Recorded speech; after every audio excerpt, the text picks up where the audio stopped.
Complex থেকে simple sentence করতে যখন আমরা রিলেটিভ প্রোনাউন পাবো কি পাবো? সবাই বলবা কি পাবো?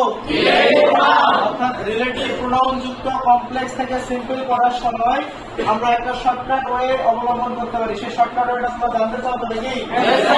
দেখো, যদি কখনো রিলেটিভ প্রোনাউনের পরে আমরা দেখতে পাই যে ভার্ব আছে, কি আছে? কি আছে? তাহলে কমপ্লেক্স থেকে সিম্পল সেন্টেন্স করার সময় ওই রিলেটিভ প্রোনাউনটা উঠে যাবে। কি হয়ে যাবে? তারপরে যে ভার্ব থাকবে সেই ভার্বের সাথে আইএনজি করে দেওয়া, সেন্টেন্স সিম্পল হয়ে গেছে। আমি কি বললাম আবার একটু শোনো। কমপ্লেক্স সেন্টেন্স থেকে সিম্পল করার সময় রিলেটিভ প্রোনাউন থাকলে রিলেটিভ প্রোনাউনটা উঠে দিব। কি করবো? তারপরে ভার্ব থাকলে সে ভার্বের সাথে কি করবো? এদিকে পড়ে থাকবে সবাই। তাহলে এখানে সাবজেক্ট হচ্ছে দা ম্যান। সবাই বলো রিলেটিভ প্রোনাউন কি উঠে যাবে না থাকবে? পরের ভার্বের সাথে কি হবে? তাহলে কি হবে? The man working hard shining light. Sentence simple হয়ে গেছে, একেবারে ভেরি ইজি। এবার দেখো, সময় বলে দেখো, তাহলে এখানে এই সেন্টেন্সটা কি হবে? সময় বলো। দা বয় এই রিডের সাথে কি হবে?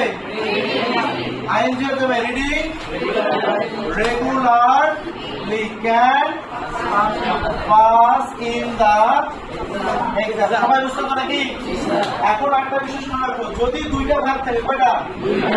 রিলেটিভ প্রোনাউনের পরে দুইটা ভার্ব আছে, কয়টা ভার্ব আছে? তাহলে তোমরা মূল ভার্বের সাথে আইএনজি করবা। তাহলে এটাকে সিম্পল করতে গেলে আমাকে লিখতে হবে আই স এ বয়। বুটা কি হবে? উঠে যাবে। ওয়াজ কি হবে? উঠে যাবে। তাহলে শুধু কি হবে? প্লেইং। কি হবে?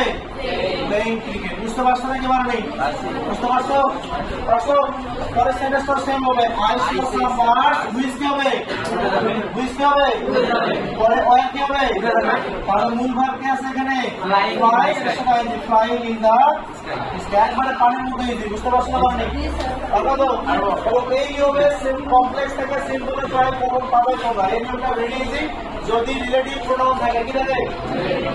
তাহলে রিলেটিভ প্রোনাউনটা উঠে দিব। কি করবো?